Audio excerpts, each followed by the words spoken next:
mists of time, we find the ancient northern lands of Friesland. Don't worry, you're not at the edge of the world.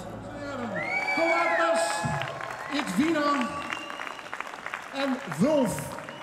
Als ik het goed uitspreek, op zijn middeleeuws. En Eibert.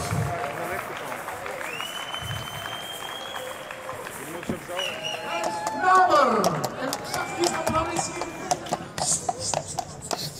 Ja, er mag wel geklapt worden hoor. Mag wel geklapt worden. Mag wel geklapt worden. Applaus, dames en heren!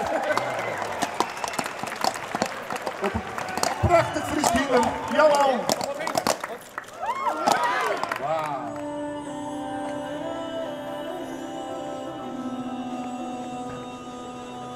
Nou, Gijs Namer, het zit erop. Ja, het zit erop, ja. De vuurdoop was vanavond. Eerst voor het grote publiek. Ja, het is wel weer spectaculair, moet ik zeggen. Ja. Hoe is dat om op zo'n plein te zitten met zoveel mensen?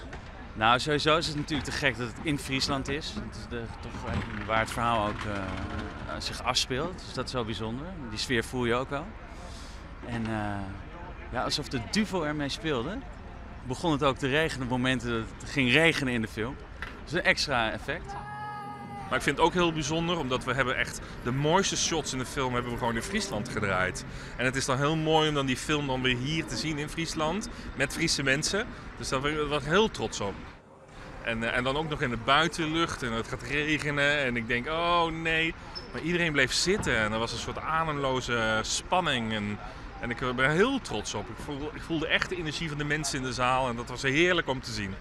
De reacties zijn goed, heb ik begrepen. Hoe gaat het in het buitenland? Wat verwacht je eigenlijk? Nou, in het buitenland hebben we het aan heel veel landen al gepreseld. En de komende maanden komt het uit in Duitsland, Korea, Rusland, Turkije, Frankrijk. Dus ik ben heel nieuwsgierig hoe daar het publiek gaat reageren. Vooral in China. Het gaat in de bioscopen in China. Ik ben gewoon nieuwsgierig. Je weet het gewoon niet. Ik heb een screening gehad in Amerika. Een paar dagen geleden en die ging heel erg goed. Daar reageerden ze vooral heel erg op de religie, de tegenstelling tussen de twee religies en hoe de mensen daarop reageren in de film. Dus ik hoop dat het aanslaat.